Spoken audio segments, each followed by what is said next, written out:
সম্মানিত মুসল্লিয়ানে কেরাম, আল্লাহ সুবহানাহু ওয়া তাআলার দরবারে শুকরিয়া জ্ঞাপন করছি যে রাব্বে কারীম অসংখ্য অগণিত মানুষ থেকে আমাদের যাচাই বাছাই করে পবিত্র জুমার দিনে মিলান মুসলিম সেন্টারে তার ইবাদত করার সুযোগ করে দিয়েছেন। আসুন সে মহামনিবের দরবারে হৃদয়ের আবেগ অনুভূতিকে জাগ্রত করে দীপ্ত কণ্ঠে একবার করে নেই আলহামদুলিল্লাহ। লাখ কোটি দুরুদ ও সালাম আল্লাহর সৃষ্টির সর্বশ্রেষ্ঠ নবী এবং রসুল মুহাম্মদুর রাসূলুল্লাহ সকলে পড়ি সাল্লাল্লাহু। সম্মানিত সুধী, সময় যেহেতু অতীব সংক্ষিপ্ত, সেহেতু ভূমিকা ছাড়াই অল্প কিছু কথা বলবো আপনাদের সামনে। আল্লাহ সুবহানাহু ওয়া তাআলা আমাদেরকে যেন আমল করার তৌফিক দেন, আর সব সময় মসজিদে আসলে এই নিয়ত করে আসবেন যে আল্লাহ যেই কথাগুলো কোরআনের শুনছি সেই কথাগুলো আমাদেরকে আমল করার তৌফিক দাও। সকলে পড়ুন আমিন। কারণ আমাদের জীবনে অনেক কিছু আমরা জেনেছি, কিন্তু মানতে না পারার কারণে আমাদের জীবনের আজকে এই দুরবস্থা, ঠিক না?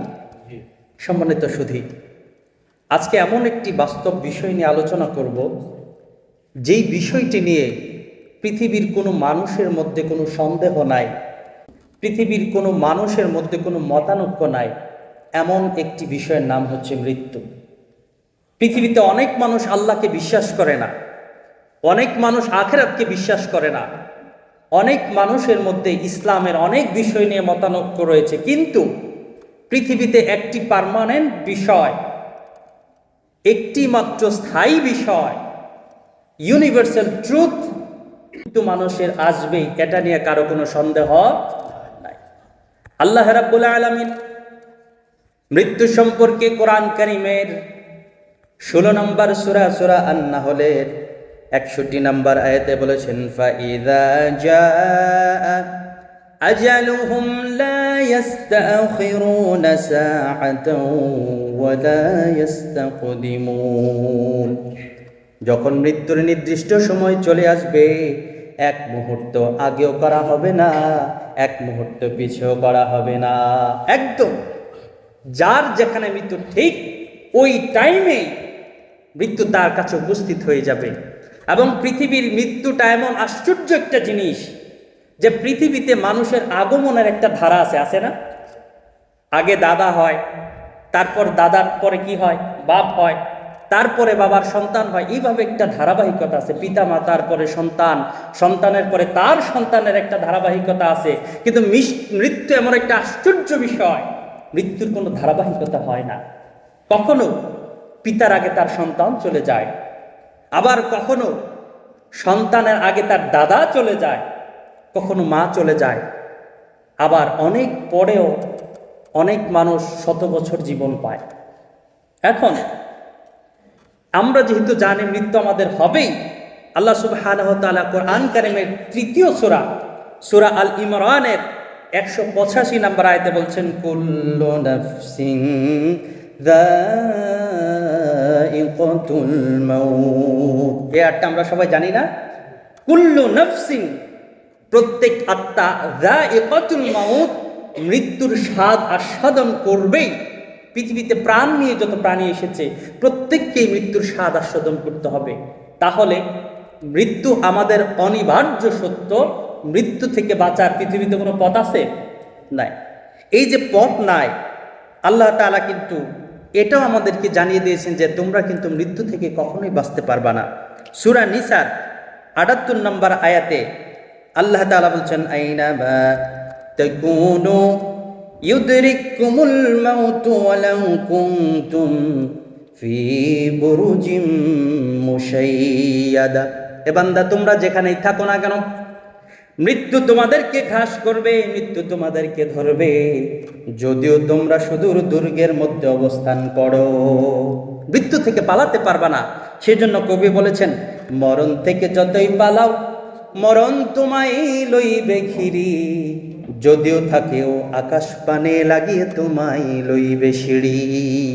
এখন মৃত্যু যেহেতু আমাদের আসবেই, বুদ্ধিমানের কাজ হচ্ছে জীবিত থাকতেই মৃত্যুর পরবর্তী ধাপের জন্য ব্যবস্থা করে যাওয়া। আপনি সচেতন হওয়ার কারণে আপনার পরবর্তী জীবনটা যেন সুন্দর হয়, সেই জন্যই বহু কষ্ট করে ইউরোপে পা দিয়েছেন, তাই না? ঘর ছেড়েছেন, সংসার ছেড়েছেন, সন্তান ছেড়েছেন, বাড়ি ঘর ছেড়েছেন, জীবনের ঝুঁকি নিয়ে অনেকে ইউরোপে এসেছেন। কেন? আমার পরিবার যেন সুখে থাকে, আমি যেন সুখে থাকতে পারি, আমার সন্তানরা যেন সুখে থাকতে পারে। দুনিয়াতে যদি আমরা এত চিন্তিত থাকি, তাহলে মৃত্যুর পরে আমাদের যে একটা জীবন আছে আখিরাত, এটা নিয়ে আমাদের ফিকির করা দরকার না? এই ফিকির যদি করতে হয়, তাহলে কোন আমল করলে আমরা মৃত্যুর পরেও সওয়াব পাবো, সেই কাজটা আমাদেরকে বেশি বেশি করতে হবে। এটা হচ্ছে বুদ্ধিমানের কাজ, যে সময় থাকতেই সময়ের ব্যবহার করা। এখন আমরা আজকে এমন একটি হাদিস জানব যে মৃত্যুর পর মানুষের কোন আমলগুলো জারি থাকে।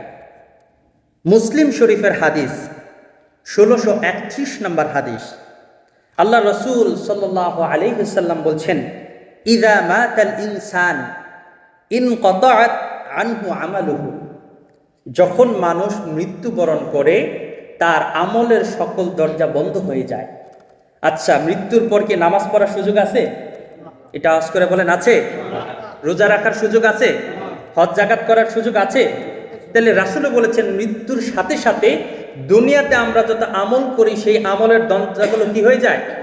বন্ধ হয়ে যায়। বোঝার চেষ্টা করতে হবে প্রিয় হাজিরিন। যদি আপনি বুঝে একটা বিষয়ের উপর আমল করতে পারেন, হয়তো আল্লাহ রাব্বুল আলামিন এর উসিলায় আপনাকে নাজাত দান করতে পারে। সুবহানাল্লাহ। সেই জন্যই বলি, জানার নাম ইসলাম নয়, মানার নাম ইসলাম। এমনভাবে মসজিদে আসবেন, সপ্তাহে একটা দিন, জুমার দিন, গুরুত্বপূর্ণ দিন, এই দিনের কথাগুলো খুবই গুরুত্বপূর্ণ। যদি এটা মেনে আমাদের জীবনকে সামনের দিকে নিয়ে যেতে পারি, হয়তো এর দ্বারা আমার জীবন পরিবর্তন হয়ে যেতে পারে।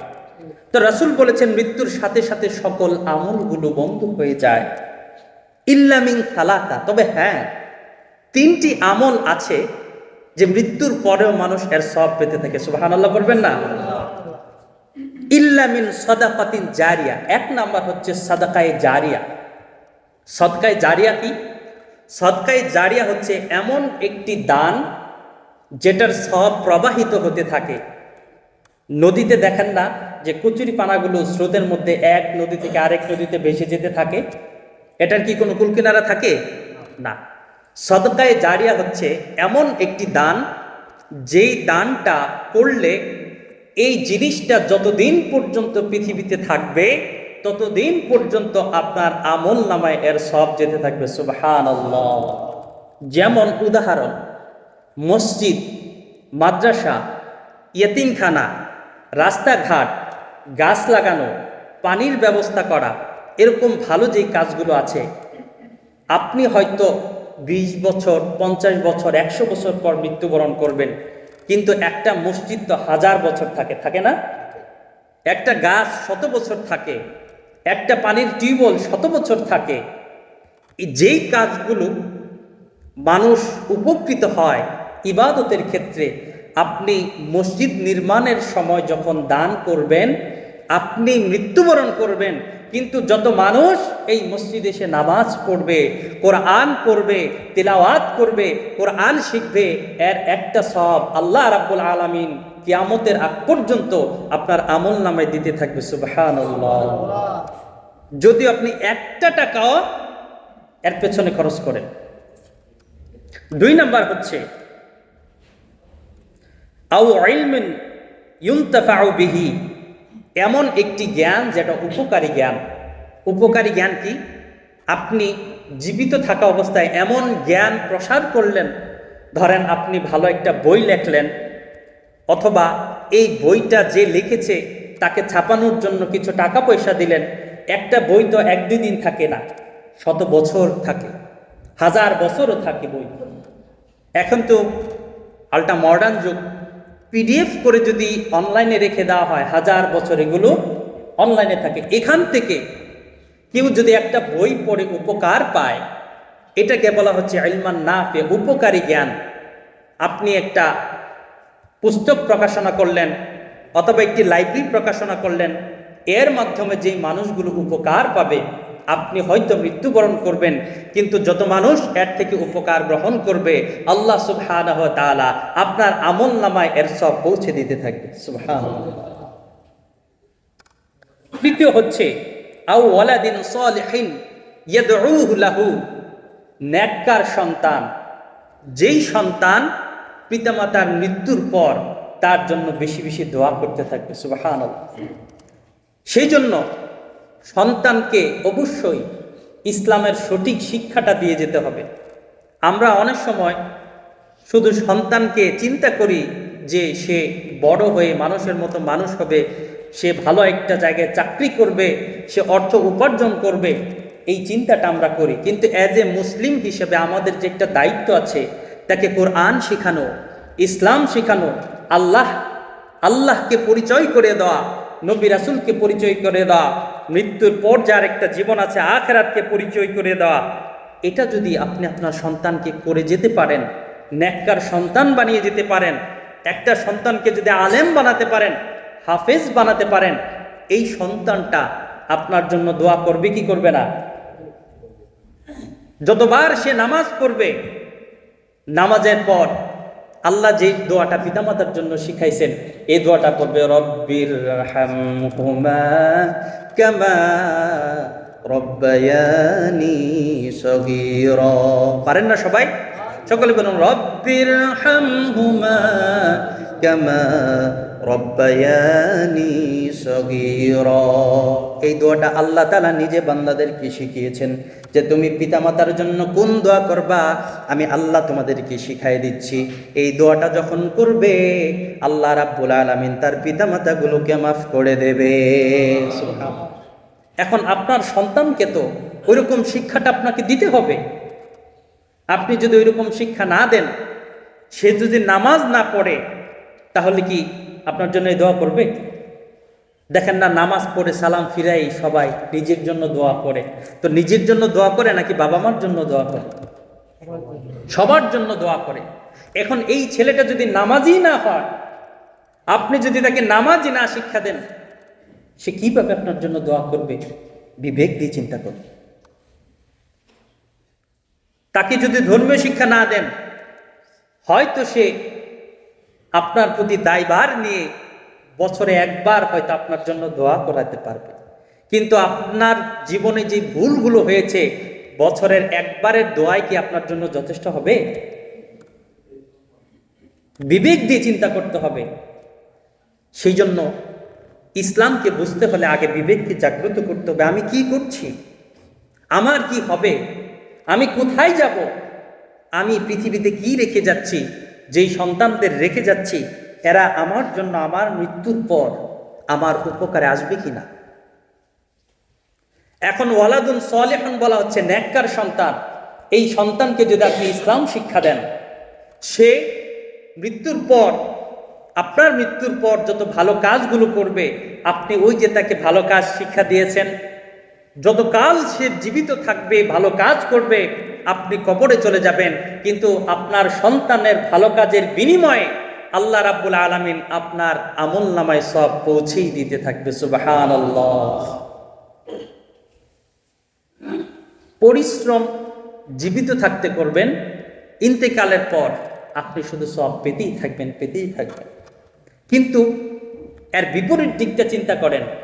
আপনার সন্তানকে আপনি নামাজ শিক্ষা দিলেন না, রোজা শিক্ষা দিলেন না, ইসলাম শিক্ষা দিলেন না, দিনের কোনো বুঝ তার মধ্যে দিলেন না। এই ছেলেটা যে বিপদগামী হয়ে গেল আপনার পরিবারের অলসতার কারণে। এই সন্তানটা যখন আপনার থেকে কোনো খারাপ কাজ শিখবে, আপনার থেকে কোনো মন্দ কাজ শিখবে, সে যে এই কাজটা যখন করবে, তখন আপনার আমলনামায় এর গুনাহগুলো আসতে শুরু করবে। বলুন নাউজুবিল্লাহ। এখন কি আমরা আমাদের জীবনে ভালোটা চাবো নাকি খারাপটা চাবো? ইনশাল্লাহ পারবো তো, ইনশাল্লাহ। সেই জন্য সন্তানদেরকে বেশি বেশি মসজিদগামী করতে হবে।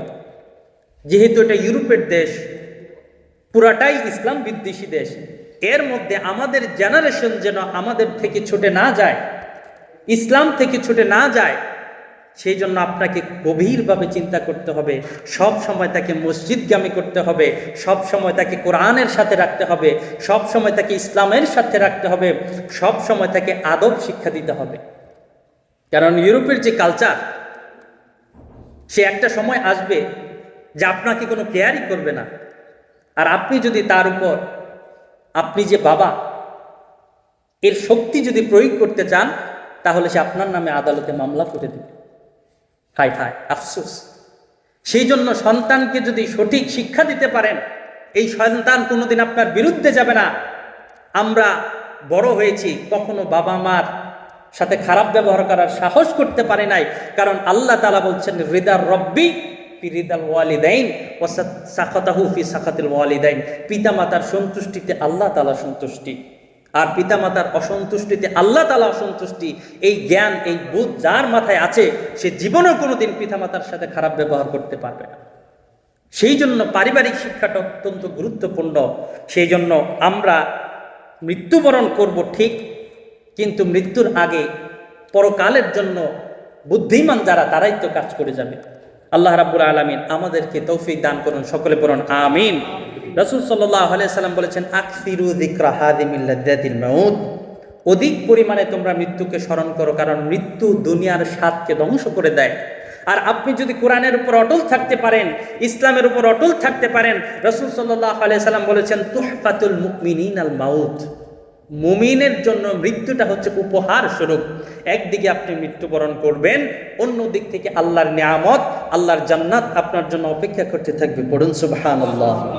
প্যারে হাজিরিন, অল্প সময় যে কথাগুলো বললাম, আল্লাহ সুবহানাহু ওয়া তাআলা আমাদের সকলকে আমল করার তৌফিক দান করুন, সকলে পড়ুন আমিন। ওয়া আখিরু দাওয়ানা আনিল হামদুলিল্লাহি রাব্বিল আলামিন। আসসালামু আলাইকুম ওয়া রাহমাতুল্লাহি ওয়া বারাকাতুহু।